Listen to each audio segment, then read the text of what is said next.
Olá, meus irmãos, a paz de Jesus, o amor de Maria e o fogo do Espírito Santo a todos vocês. Estamos aqui para mais um fundamento, mais um estudo sobre a nossa querida Igreja Católica. E eu pergunto para você como é que está sendo para você, tem aumentado a sua espiritualidade, este ensino? E para nós hoje, irmãos, o tema é uma riqueza muito linda, uma riqueza para quem estuda, quem faz teologia, quem ama realmente a palavra de Deus, né? Vai se surpreender, né, com a história, né, da Sagrada Escritura. O tema proposto para nós, né, no dia de hoje, né, nesse 23º dia, tem seu fundamento na Sagrada Escritura. A Igreja Católica tem seu fundamento na Sagrada Escritura. Irmãos, eu quero trazer um texto, né, como sempre a base para nós, né, como o próprio tema fala para nós hoje, né, proposto para nós hoje. E eu convido você a abrir a Bíblia, né, no livro na primeira carta de São Paulo a Timóteo.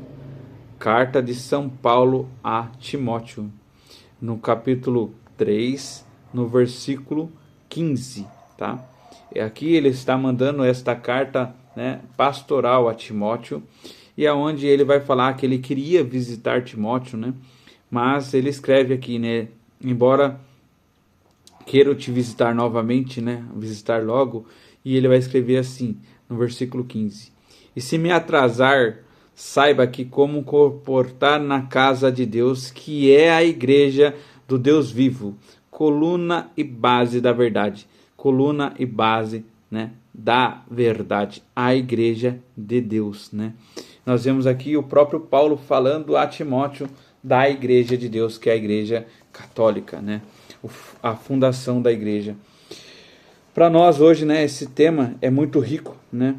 Aqui o autor vai trazer assim para nós.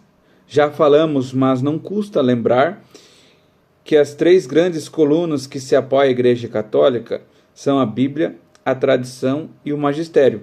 A primeira delas é a Bíblia, a Sagrada Escritura.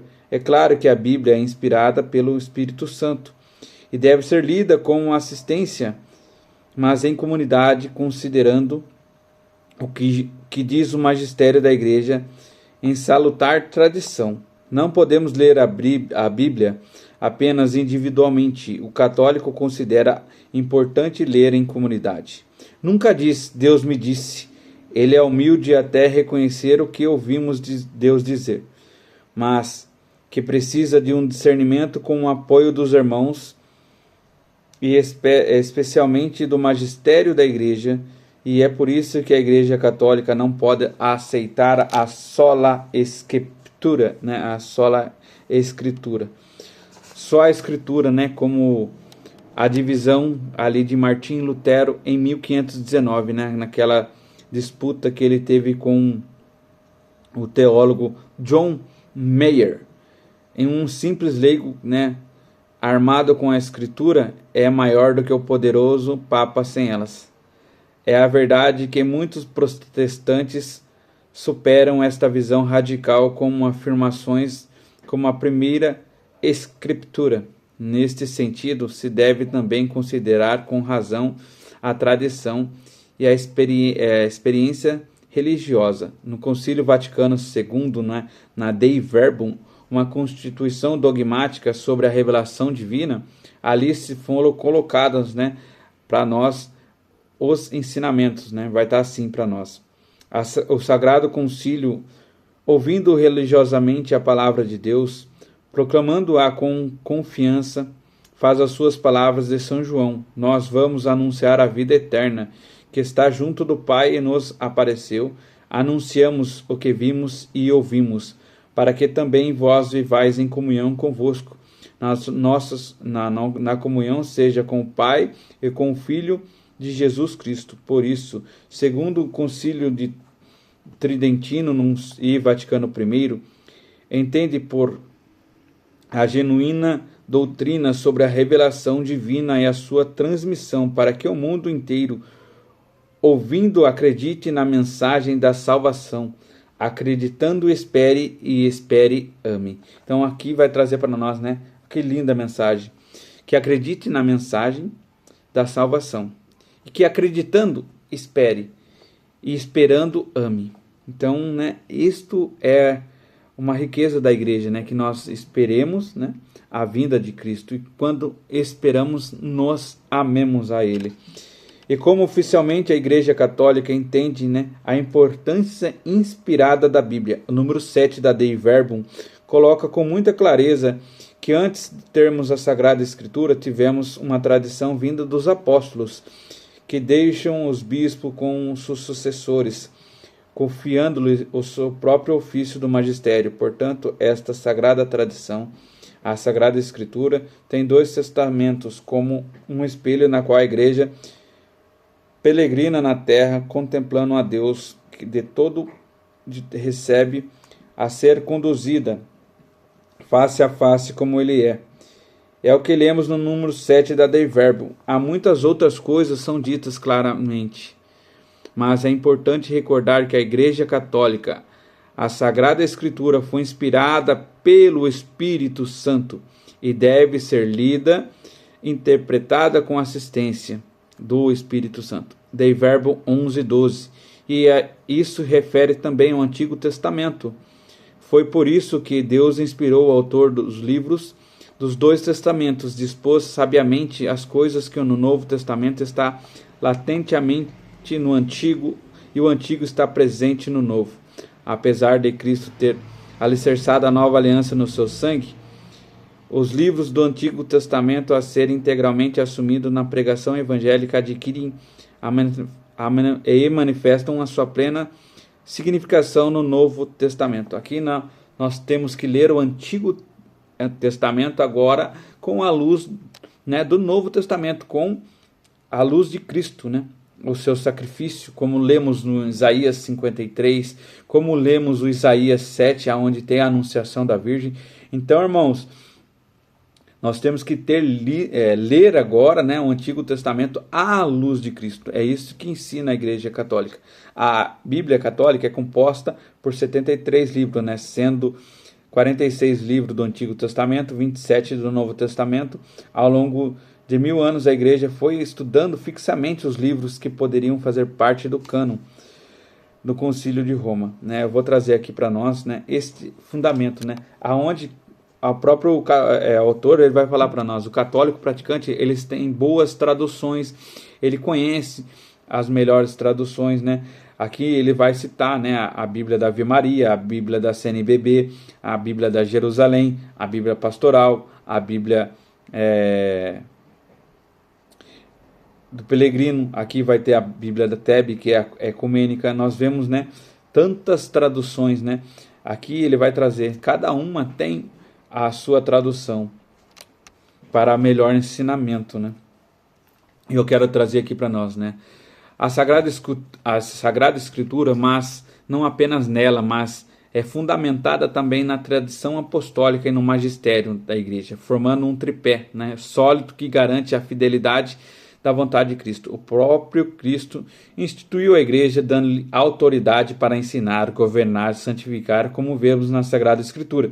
Se nós pegarmos, né, a Bíblia, ela vai estar, né, falando, tu és Pedro, sobre esta pedra edificarei a minha igreja, como nós temos trazido, né, nos ensinamentos.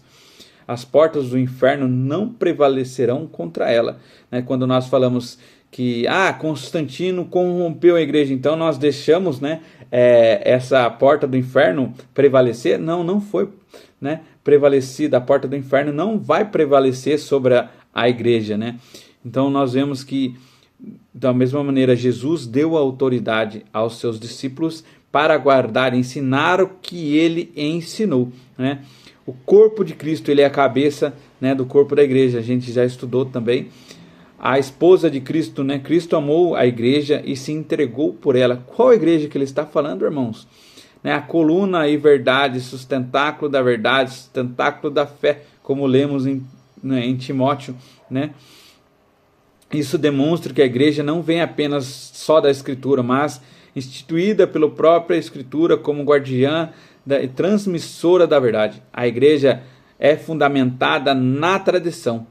Nunca foi separada da tradição apostólica. A igreja nunca se separou do que Cristo ensinou. O próprio São Paulo ensina: guardai-vos a tradição que vos ensinei, seja por palavra e seja por carta. Primeiro ele fala da palavra, porque ele ensinou, né, por tradição tudo que aquilo que os apóstolos ensinaram, tudo que Cristo ensinou.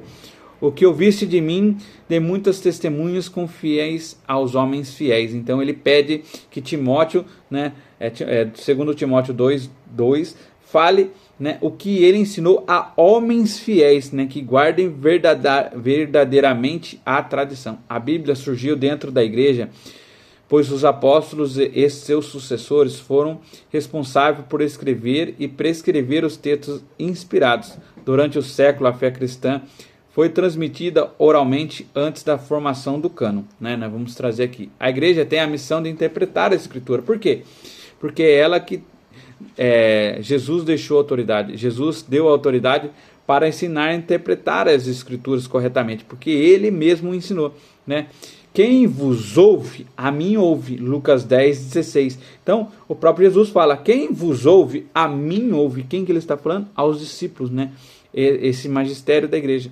Tudo que ligares na terra será desligado no céu. Mateus 16:9. Nós vemos, né, mais uma vez a autoridade que Jesus deu. O Espírito Santo vos ensinará toda a verdade, todas as coisas. João 14:26. Por isso que a igreja, através do seu magistério, guarda e ensina a verdadeira interpretação da Escritura, garantindo a fé e a transmissão sem erros. A igreja nasceu em Pentecostes, quando o Espírito Santo desceu sobre os apóstolos. A Bíblia foi escrita dentro da igreja, por membros da igreja, sendo reconhecida oficialmente apenas no século IV, no concílio de Hipona, no ano 393, e no concílio de Cartago, 397. Então, irmãos, olha para você ver. A igreja, ela foi reconhecida oficialmente, né, a Bíblia, né, a Escritura, reconhecida no concílio de Cartago, né, e no concílio de Hipona. A igreja viveu 400 anos sem a Bíblia. Como que ela viveu esse tempo? Como que ela foi passando esse tempo? Na sua sagrada tradição, né, no seu sagrado magistério, ali ensinando o que Jesus deixou, né? Demorou esse tempo, né? E como que a palavra foi chegando? É uma palavra que sempre falam, né? A igreja foi corrompida por Constantino, né? Mas nesse tempo, né, se nós pegarmos, né, em 393, a igreja então já estava corrompida, mas eles aceitam a sagrada a Bíblia, né? O cânon bíblico, mesmo a igreja estando corrompida, não tem nexo, irmãos. Eles não conseguem, né, uma verdade nisso. Não conseguem, né, colocar uma coisa que a gente fala assim: não, a igreja ela errou. Não tem erro. A igreja ela guarda realmente a fé. Ela que transmite a palavra, né, que é inspirada pelo Espírito Santo. Se a Bíblia, né, a palavra de Deus escrita, a igreja é instituída e escolhida por Cristo para preservá-la e interpretá-la. Santo Agostinho, né, nos diz: eu não acreditaria no Evangelho se não me levasse a autoridade da Igreja Católica. Imagina, irmão, Santo Agostinho, ele fala isso para nós. Se a autoridade do Evangelho não levaria eu não acreditaria. Ele fala: eu não acreditaria no Evangelho se não fosse a autoridade da igreja. Porque a autoridade da igreja, né, o ensinamento que os apóstolos tiveram, eles levaram a verdade, eles levaram, né, guardando esse depósito da fé. Então, o que Jesus ensinou, né, o que eles colocaram, né, a sua carta, né, contra a carta de Mani, né, no versículo 6, no capítulo 5, versículo 6. A Igreja Católica tem no seu fundamento a Sagrada Escritura, mas não a Sagrada Escritura isolada. Ela se apoia na tradição, no magistério, conforme a vontade de Cristo. A Bíblia surgiu dentro da igreja, e a igreja que guarda, ensina e interpreta corretamente. E sem a igreja não teríamos a própria Bíblia. Então, irmãos, quando eu leio, né, a Sagrada Escritura, eu leio um versículo, eu leio ali um capítulo e tenho a minha interpretação. Quem me diz o que eu li está correto? Quem me diz que o que eu li está dentro do que foi ensinado aos apóstolos, aos discípulos? Quem me dá essa certeza? O Espírito Santo, né, foi inspirado, a gente lê a Sagrada Escritura por inspiração do Espírito Santo, mas quem me dá a autoridade de falar, não, isso aqui é realmente a verdade? É a tradição, é o magistério, irmãos, porque eles receberam de Cristo, então eles, né, sabem o que realmente quis e quer dizer a Sagrada Escritura. É eles que receberam por tradição da igreja e dá autoridade para mim falar que aquilo é o que realmente o autor quis dizer. O que realmente, carta de Pedro, ele mesmo vai falar, não, o que realmente eu quis dizer era isto, o que realmente o apóstolo quis dizer era aquilo. Então, só quem me dá autoridade para mim interpretar a Bíblia é o magistério e é a igreja, irmãos. Não tem como nós termos uma autoridade, né, de falar que o autor quis escrever isso se eu não sei o que o autor quis escrever, entende? Então, nós temos que ler a Sagrada Escritura, né, à base da luz, da tradição e do magistério, né? O magistério aqui nós vemos, né, vamos adentrar também esse ponto, mas nós vemos que a Sagrada Escritura é esse depósito da fé que Paulo fala, que os outros discípulos ensinaram aos seus discípulos e foram passando assim sucessivamente até os dias de hoje. Já estamos aí, vamos usar o número redondo, né, 2000 anos com essa tradição do ensinamento da Sagrada Escritura. Nós vemos quão rico, né, é para nós esta parte, né, do cânon, né. Ali nós vemos o período do Antigo Testamento, né, começou de forma dentro do próprio contexto do povo de Israel, né, a lei, a Torá, aí depois vem os profetas, né, os escritos dos profetas, depois, né, ali nós pegamos a tradução da Septuaginta, né, antes mesmo de Cristo, né, no século 3 antes de Cristo. Então nós temos, né, a leitura do Antigo Testamento, né, da lei da Torá, nós temos, né, os profetas que fizeram seus escritos, né, e a tradução da Septuaginta ali, né, conhecida pela tradução dos 70, né. Aí nós vemos o período do Novo Testamento, né? As cartas, né? Primeira carta aos Tessalonicenses é a primeira carta que Paulo escreve. A primeira carta do Coríntios, irmãos, foi até mesmo antes dos evangelhos. Se nós pegarmos, né? Vai ali falar de Coríntios, Paulo falando sobre a Santa Ceia, para nós, foi mesmo até mesmo antes do evangelho. Olha a autoridade que foi ensinada a ele, né? O Novo Testamento começa a ser produzido no ano 50 a 100, né? Que foi incluídos as cartas de Paulo, o Evangelho, os textos apostólicos, né? No entanto, ainda não havia um cânon, não havia um definido. E daí, né, surgiu ali os livros apócrifos, né? Os livros que foram escritos, né? Evangelho de Tomé, o Evangelho de Pedro, entre outros evangelhos, né? O Evangelho de Nicodemos. E alguns continham heresias gnósticas, alguns tinham erros, né, que foi trazido, né, para dentro da igreja. A igreja precisou discernir quais livros eram genuinamente inspirados pelo Espírito Santo e utilizados pelos apóstolos. Então, irmãos, a igreja teve que estar, né, reunidos para quê? Para que reunisse o que foi realmente inspirado, o que foi utilizado pelos apóstolos, né, para tirar essas heresias gnósticas de dentro, né, desses evangelhos apócrifos, né. E a definição, né, nós vemos a definição pela igreja, né, a igreja, a orientação do Espírito Santo começa a organizar a lista oficialmente inspirados. O padre da igreja e o cânon, né, Santo Irineu de Lyon, já citava os 4 evangélicos, os evangelhos como autênticos. Santo Irineu de Lyon, irmãos, é no ano 202. Ele já citava os 4 evangelhos como os autênticos. Orígenes, em o ano 254, ele já mencionava a lista, né, a lista dos próximos livros ao cânon atual, né? Orígenes. Santo Atanásio de Alexandria, em 367, já fez uma lista praticamente idêntica ao cano definitivo que nós temos hoje. Os concílios locais, né? O concílio de Hipona, como foi citado, o concílio de Cartago, né? Foram decisivos para o cano do Antigo Testamento, né, os 46 livros, e a Septuaginta, os 27 livros do Novo Testamento.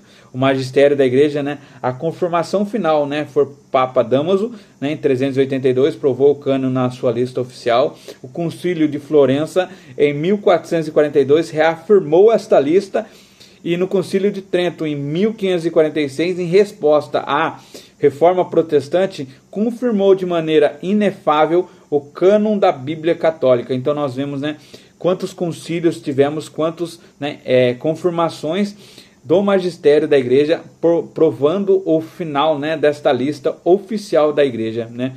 E a Bíblia que a igreja católica usa hoje, né, a tradição apostólica e seu discernimento guiado pelo Espírito Santo, a igreja, como a coluna e sustentáculo da verdade, garantiu que a palavra de Deus fosse preservada de erros, transmitida fielmente, né? Os protestantes no século XVI renovam a deuterocanônica, né? Adotando o cânon menor baseado no judaísmo rabínico, que só foi definido no século II. A Bíblia Católica, portanto, reflete a tradição da igreja primitiva e a autoridade concedida por Cristo à sua igreja. Quem vos ouve, a mim ouve, Lucas 10:16. Então, nós vemos a conclusão desta riqueza que é a tradição, né? Conserva ali a escritura, né? Nós vemos quão rico, né? Essa escritura foi para nós, né? Mostrando a autoridade da igreja em definir, né? Tirando os erros de heresias, né? Irmãos, e eu quero trazer para nós assim, como, né? Se nós pegarmos, irmãos, a Bíblia, não era assim, né? Como nós temos hoje, né? Eu tenho a Bíblia Ave Maria de Zíper, eu tenho essa aqui, a Bíblia Peregrino, né? Irmãos, como que ela foi passada? No Antigo Testamento, né? Quanto no Novo, na igreja primitiva, eram pergaminhos, eram papiros. Ela não era dessa maneira, né? A gráfica só vai surgir no ano 1500 e pouco. Então, irmãos, elas tinham que ser copiadas e copiadas, né? Era monges beneditinos, era os primeiros padres da igreja, os primeiros pais que copiavam, né? Que eles viam que aquele material ia se decompor, né? Muitos, né, eram rasgados nas suas perseguições, né? Quando iam nas casas dos cristãos, eles rasgavam, colocavam fogo nas bibliotecas. Nós vemos, e como que, né, esses livros foram chegando até nós, até os dias de hoje. Foi copiando, passando para outro, copiando, passando para outro. Então, irmãos, a igreja primitiva, ela lutou para que nós tenhamos a Bíblia nos dias de hoje. Ela não caiu assim para nós, pronta, não. Eles foram escrevendo, foram vendo as heresias, foram orando, vendo a inspiração da igreja, né? A inspiração do Espírito Santo, qual era realmente o inspirada pelo Espírito Santo. Não foi assim, a igreja deixou pronto, não. Foi um processo, e esse processo quem estava era os discípulos dos discípulos dos discípulos dos apóstolos, que foram escrevendo com a autoridade que o próprio Jesus deixou. E nós temos hoje a Bíblia para todos, né? Antigamente não tínhamos a gráfica, não tínhamos como temos hoje a facilidade de uma Bíblia. Se nós pegarmos, né, a história mesmo, vai falar que São Tomás de Aquino, no anos 1150, ele tinha 6 livros na sua biblioteca, porque, irmãos, o livro era muito caro, não tínhamos o que temos hoje, né? Então, uma Bíblia, ela demoraria anos, uma Bíblia, ela encheria 1/4 de tanto papiro, de tanto pergaminho. Então, irmãos, quando, né, jogam assim, não colocaram a Bíblia na mão do povo, né? Não colocaram a Bíblia na mão dos cristãos, não, irmãos. É porque, imagina, além de ser muito caro, e nem todos tinham, né, a alfabetização como temos hoje. Então, nos culpam, né? Nos falam que eles não deram a Bíblia. Não, a Bíblia sempre foi, né, colocada.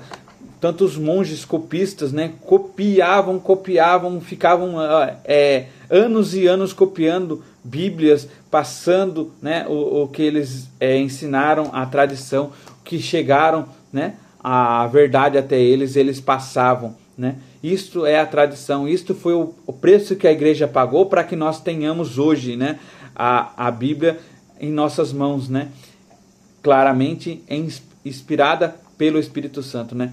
Quantos concílios foram colocados, quantos, né, encontros religiosos para que chegasse a nós, né, esse cânon definitivo.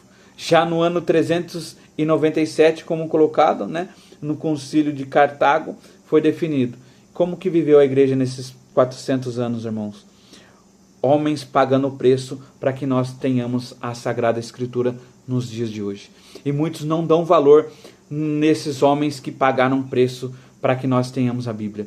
Que nós, irmãos, saibamos dar valor à Sagrada Escritura e valor a esses copistas, esses que deram o seu sangue para que nós tivéssemos a Bíblia, a Palavra de Deus em nossas casas, em nossas paróquias, em nossas igrejas, em nossos encontros. Saibamos dar valor à Sagrada Escritura para que, né, como fala São Jerônimo, aquele que contempla a palavra de Deus contempla o próprio Cristo.